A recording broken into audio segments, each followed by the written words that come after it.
Assalamualaikum warahmatullahi wabarakatuh. Anak-anakku sekalian yang dimuliakan Allah, kita awali materi PEB Pendidikan Berislam kelas 4 ini dengan bacaan basmalah. Bismillahirrahmanirrahim. Anak-anakku sekalian, setiap waktu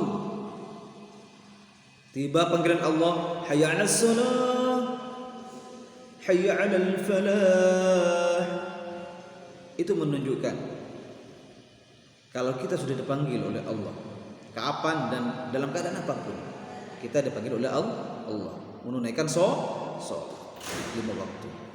Nah, ketika kita mengikuti perintah Allah, memenuhi panggilannya, maka kita mengikuti jejak Nabi dan Rasul kita, yaitu Muhammad sallallahu alaihi wasallam, salah satunya.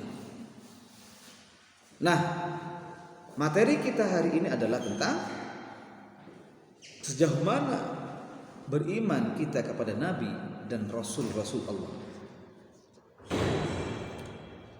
Rukun iman yang keempat ialah apa? Yaitu beriman kepada Rasul-Rasul Allah. Siapa itu Rasul? Rasul adalah orang yang diutus. Dikatakan demikian karena Rasul merupakan manusia pilihan yang diutus oleh Allah Subhanahu wa taala kepada umat manusia dengan membawa wahyu atau ajaran. Allah berfirman dalam surah Al-Baqarah ayat 285. A'udzu billahi minasy syaithanir rajim. Kullun amana billahi wa malaikatihi wa kutubihi wa rusulihi la nufarriqu baina ahadin mir rusulih. Orang-orang mukmin semuanya beriman kepada Allah, kepada malaikatnya, kitab-kitabnya, dan rasul-rasulnya. Mereka berkata, kami tidak membeda-bedakan keimanan kepada seorang pun di antara rasul-rasulnya. Ini adalah ayat tauhid bahwa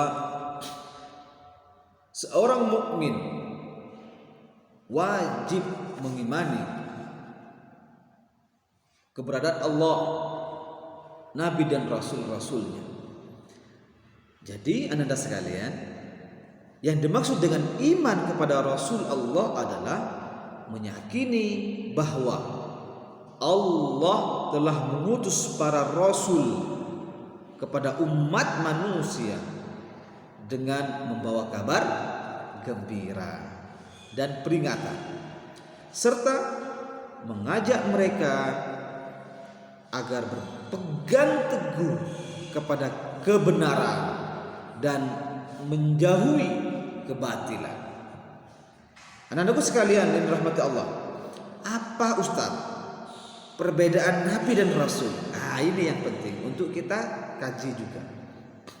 Rasul adalah pasti seorang nabi, tetapi tidak setiap nabi adalah rasul. Nabi adalah manusia yang mendapat wahyu dari Allah untuk diamalkan sendiri. Jadi Nabi mendapat wahyu dari Allah, diamalkan untuk diri sendiri, bukan untuk orang lain. Nah, sedangkan Rasul adalah manusia yang mendapat wahyu dari Allah, ya, untuk diamalkan sendiri dan juga disampaikan kepada umatnya. Nabi dan Rasul sangat banyak. Tidak suatu umat pun yang tidak diutus rasul kepada mereka. Tetapi dari sekian banyak nabi ataupun rasul itu, ada yang dikisahkan oleh Allah dalam Al-Quran dan ada pula yang tidak. Di antara para rasul itu, ada rasul yang diutus kepada bangsa atau kaum tertentu, seperti Nabi Hud ya, yang diutus kepada kaum Ad, dan Nabi Musa yang diutus khusus Bani Israel.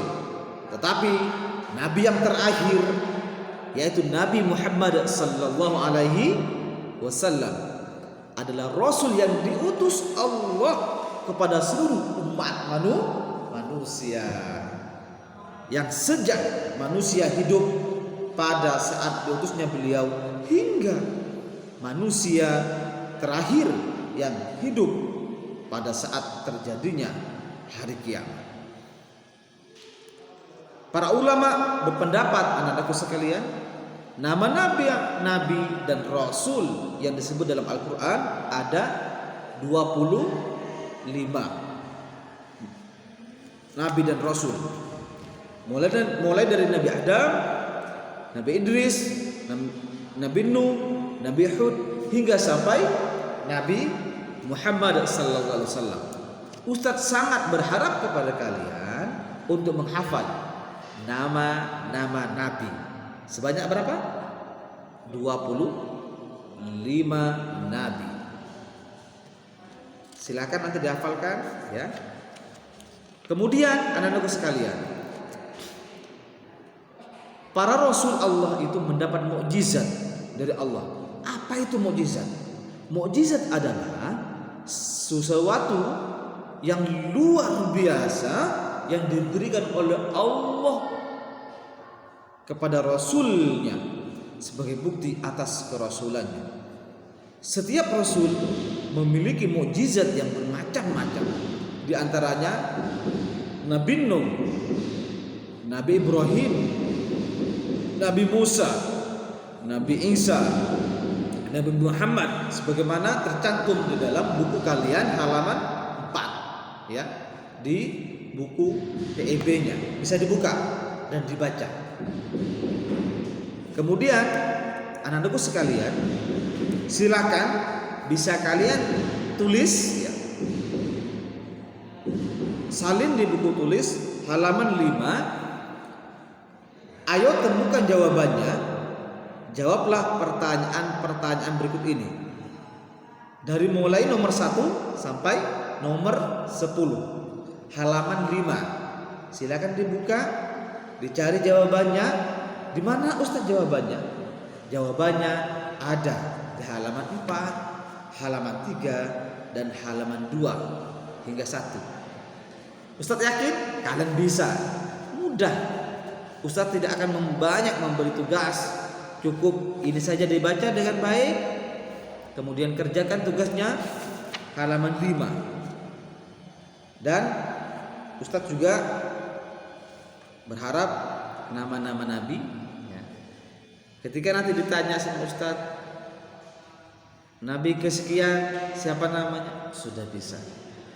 Demikian barangkali yang bisa Ustaz sampaikan di materi pembelajaran PEB, pendidikan berislam. Semoga anak-anakku sekalian mampu mencontoh nabi dan rasul yang Allah kirimkan dalam menghadapi manusia yang tidak jujur, yang zalim dan lain sebagainya.